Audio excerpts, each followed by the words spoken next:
Hello বন্ধুরা, আপনাদের কাছে আমি গুড় আম বানিয়ে দেখাবো। দেখুন 2 কিলো আম আছে, এতে আমি রোদে শুকিয়ে রেখেছি। আর দেখুন কি কি লাগছে।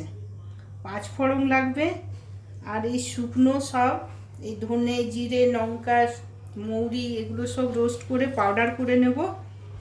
আর গুঁড়ো লঙ্কা লাগবে, আর হলুদ নুন গুড় লাগবে। 2 কিলো আমে 1 কিলো আধা কিলো গুড় লাগবে। চলুন বানিয়ে দেখায়। দেখুন সরষের তেল দিলাম, শুকনো লঙ্কা 5 ফোড়ন দিলাম,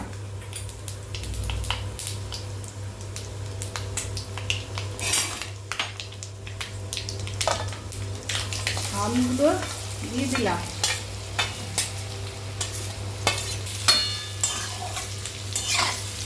ভালো করে নেড়ে হালকা ভাজা হলেই গুড়টা দেবো।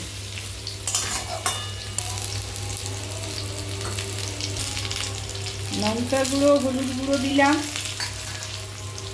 নুন দিলাম 3 চামচ নুন আছে,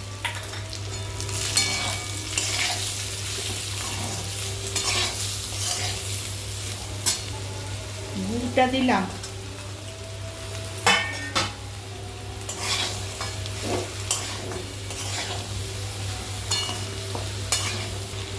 হালকা জল দিলাম,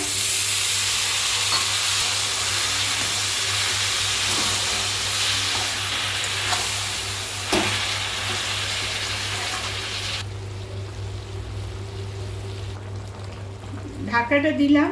5 থেকে 10 মিনিটের পর হয়ে যাবে তৈরি।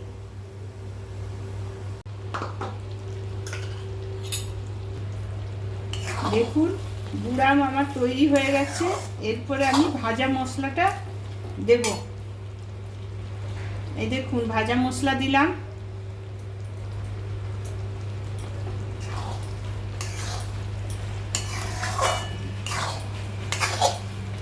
বাস তৈরি হয়ে গেল গুড় আম।